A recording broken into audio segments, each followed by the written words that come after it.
What's up, guys? Welcome back. Cowball13 here. Thank you for joining me.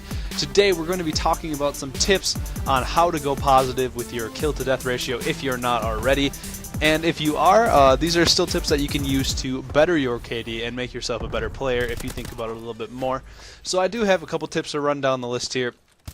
Not going to be too long of a video, but the first one is if you're jumping, moving, and boosting too much, you're definitely moving around too much. This means that you're in like total try-hard mode and you're trying to move too much, and it's actually a detriment. And that's why this Call of Duty is so interesting, because you can move extremely fast, you can get across the map extremely fast, but that's not necessarily the right thing to do. In my own experience and from what I've watched professional and competitive players do, is they'll move and jump and boost to a spot where they want to be, and then they'll kind of chill out for a second, because there's going to be people flying around very quickly, and it's easy to kind of lose track of what you're doing and really get out of sync, where in older Call of Duties it's not necessarily that case, because it's all on the ground. There's only so many things you can do. But with all this new movement, you really have to be careful with what you're doing, and on top of that, you need to think where the enemies could be and where they might be. So obviously high points are a very popular area for people to be sitting, but just be aware that if you're rushing around too quickly, it's not necessarily that you'll do bad, but you could do better if you're only going to be boosting and moving to where you want to be, or trying to evade people's gunshots, and that's when you should use your boosting the most. The next big tip I have for you is to use the right gun and class setups. Certain perks are absolutely necessary, like boost suppressor. Toughness is very necessary unless you're going for a scavenger look, but boost suppressor is definitely necessary. Depending on what you're using, fast hands could be necessary if you're turning on cloak or some other ability. So there's these perks that you want to use with certain other things. So I suggest you check out. I have best class setups. A lot of other YouTubers have best class setups. If you watch professional players, I'm sure you could pause the screen and check out their setups.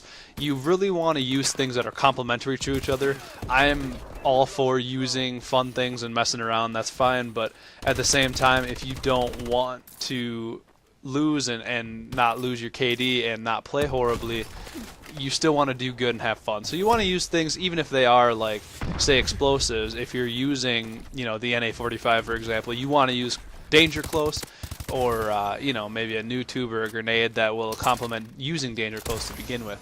So make sure you guys check your classes out for those setups. Next tip is your aim is off.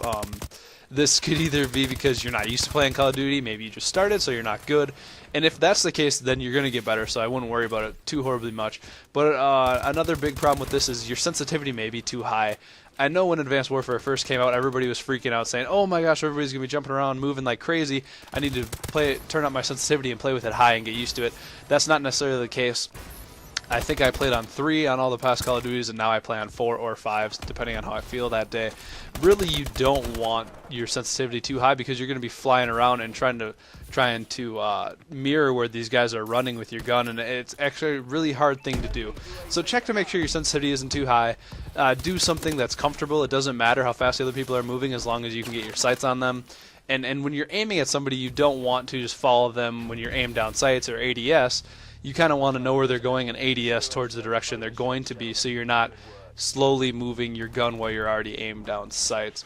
On top of this, I would try, another tip with that would be try playing bots on different levels, getting used to jump shooting and getting used to aiming down sights quickly instead of aiming down sights, and rounding corners, aim down sights, all that kind of stuff can help. Control freaks can help. Quick draw will definitely be a big help there.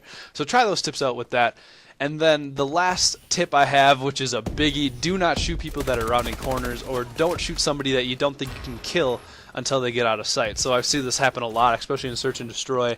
If somebody's, running past you, and you lift your gun to shoot, and you get one bullet into them, and bam, they're already across to the next room or wherever they may be around a wall, and you're like, dang it. So this leads to you chasing a kill, which is a really bad thing. If you're chasing a kill that you don't think you can pick up, they might be ready around the next corner laying down, or who knows what they're doing. So I really try to play as smart as possible and don't shoot people that are rounding corners. Don't shoot them unless you know that you're going to pick up that kill. And if you do accidentally do this, don't chase that kill, because you can always get them later. You can always go out and hunt somebody else down. So hopefully you guys enjoyed this video. Try these tips out. Hopefully you enjoyed the gameplay as well. If you did, more tips on the way. Subscribe and like, guys. Thank you for watching. Peace out.